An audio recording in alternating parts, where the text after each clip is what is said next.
오늘 우리에게 주시는 말씀은 데살로니가전서 4장 9절에서 12절까지의 말씀입니다. 형제 사랑에 관하여는 너희에게 쓸 것이 없음은 너희들 자신이 하나님의 가르치심을 받아 서로 사랑함이라. 너희가 온 마게도냐 모든 형제에 대하여 과연 이것을 행하도다. 형제들아 권하노니 더욱 그렇게 행하고 또 너희에게 명한 것 같이 조용히 자기 일을 하고 너희 손으로 일하기를 힘쓰라. 이는 외인에 대하여 단정히 행하고 또한 아무 궁핍함이 없게 하려 함이라. 아멘. 할렐루야. 좋은 아침입니다. 지난주엔 순모임이 시작되어서 새로운 순 식구들을 만나셨죠? 믿음의 식구가 있다라고 하는 것은 기도의 공동체가 있다는 것을 뜻합니다. 함께 나누신 그 기도의 제목을 가지고 각자의 자리에서 기도하며 믿음의 교제를 나눌 수 있기를 축복합니다. 자, 기도하면 사랑하게 됩니다. 또 사랑하면 기도하게 되죠. 이러한 영적 선순환이 우리 빛소금 공동체에 이어지기를 기도합니다. 오늘 묵상할 데살로니가 교회가 바로 그랬습니다. 데살로니가 교회는 여러 면에서 칭찬을 듣는 교회였는데요.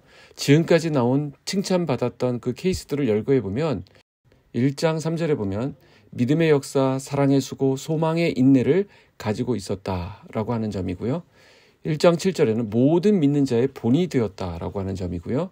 또 8절에는 좋은 소문을 퍼뜨리는 사람들이다라는 점이었습니다. 또 2장 13절에는 하나님의 말씀을 받을 때 사람의 말로 받지 아니하고 하나님의 말씀으로 받았다라고 하는 점 때문에 2장 19절에 보면 바울이 보았을 때 그들은 소망이고 기쁨이고 자랑의 면류관이 되었다라고 이야기합니다.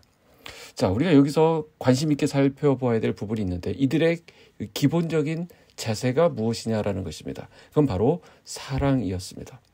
데살로니가 교회 안에서도 여러 문제와 어려움이 있었겠지만 그럼에도 불구하고 놀랍게도 이들의 태도 속에는 형제들, 즉 다른 지체들을 향한 이 사랑의 모습이 있었다라는 것이 놀랍습니다.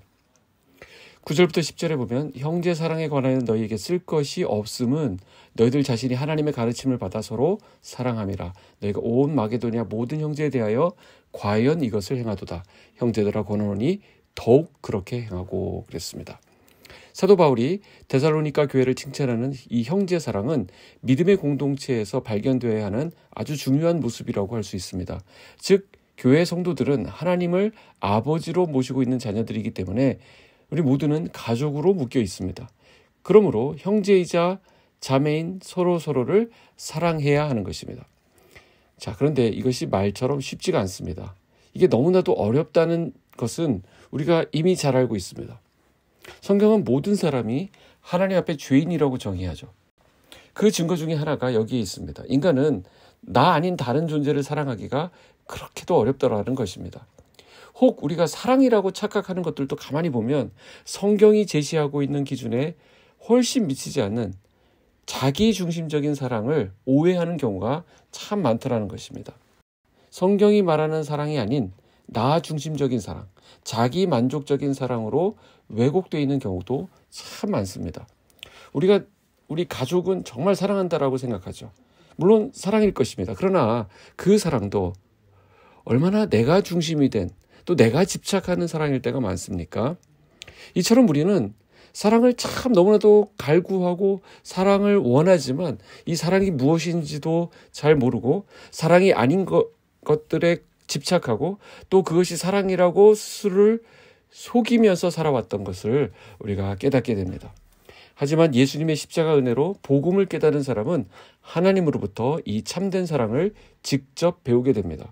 본문 9절에서 말하는 바 하나님으로부터 사랑을 직접 배운다라고 하는 것은 하나님께서 만드신 새로운 생명의 길을 약속받은 사람들에게 주어진 특권이라는 것입니다. 요한복음 13장 34절에 새 계명을 너희에게 주노니 서로 사랑하라. 내가 너희를 사랑한 것 같이 너희도 서로 사랑하라. 너희가 서로 사랑하면 이로써 모든 사람이 너희가 내 제자인 줄 알리라. 이런 말씀이 있습니다. 데살로니가 교회 그 사람들은 하나님으로부터 배운 사랑을 실천했던 것입니다. 그들은 그래서 그 사랑을 자기의 그 지역, 그들의 교회를 넘어서서 마게도니아 지역에 있는 성도들에게까지 그 사랑을 확대하고 있는 것을 보게 됩니다. 사랑의 범위가 내 가족, 내 지역을 넘어서는 것을 보게 되죠. 그래서 11절에 또 너희에게 명한 것 같이 조용히 자기 일을 하고 너희 손으로 일하기를 힘쓰라. 사도 바울이 여기서 참 지혜로운 권면을 합니다. 형제 사랑이 범위가 넓어지는 것은 좋으나 그것은 자기의 일을 충실히 감당하는 범위 내에서 하라는 것입니다. 주님의 일을 한다고 하면서 생업을 버리고 교회 안팎에서 무질서한 분위기를 만들면 안 된다는 것입니다. 이것에 대한 바울이 전하는 메시지는 매우 단호한데요. 그 이유가 12절에 나옵니다. 이는 외인에 대하여 단정히 행하고 또한 아무 궁핍함이 없게 하려 함이라. 기독교 역사를 보면 소위 영적인 것을 추구한다는 이유로 현실을 무시하면서 비상식적인 모습을 보이는 사람들이 있습니다. 이와 같은 신앙의 모습들은 겉으로는 신실하고 영적인 것처럼 보이지만 실제 그러한 사람들을 만나보고 그 삶을 깊이 들여다보면 하나님과 전혀 무관한 성경이 말하는 바와 많이 다른 경우를 발견하게 됩니다. 예를 들어서 가정을 책임져야 될 가장이 일은 하지 않고 기도원 같은 데로만 돌아다닌다고 한다면 그 가족들의 삶은 얼마나 피폐하겠습니까? 주부가 가정을 돌보고 자녀를 양육하는 일을 놔두고 그냥 기도만 하겠다고 어디 들어가 있으면 또 어떻게 되겠습니까? 하나님께서는 그러한 사람들을 향해 신앙이 좋고 훌륭하다라고 말씀하지 않는다는 것입니다. 참된 믿음의 그리스도인이라고 한다면 자기에게 주어진 일상생활을 태만하게 함으로써 세상 사람들의 비판이 되어서는 안 된다는 것입니다. 그리스도인들은 매우 상식적인 사람들입니다. 하나님께서 그 상식을 정하셨기 때문이죠. 그래서 성경의 기준은 세상에서 말하는 상식, 도덕적인 기준을 훨씬 뛰어넘는 거룩하신 하나님의 기준으로 우리는 무장되어 있어야 합니다. 오히려 우리가 각자의 할 일들을 넉넉히 감당함으로써 세상을 안심시키는 단정한 사람들이 되어야 할 줄로 믿습니다. 오늘 저와 여러분에게 주어진 내가 해야 할 일이 무엇인지 생각해 보시기 바랍니다. 그리고 그 일들을 성실히 수행하는 단정한 하루가 되시기를 주님의 이름으로 축복합니다. 기도하겠습니다. 하나님 아버지 감사합니다. 우리에게 새날 허락하시고 오늘 우리에게 필요한 말씀을 허락해 주셔서 감사합니다. 우리의 소망 되신 하나님, 우리가 이 세상을 살아가면서 하나님께서 우리에게 맡기신 사명을 생각하기 원합니다.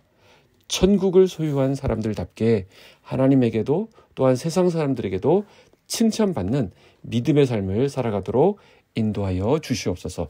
예수님의 이름으로 기도하옵나이다. 아멘.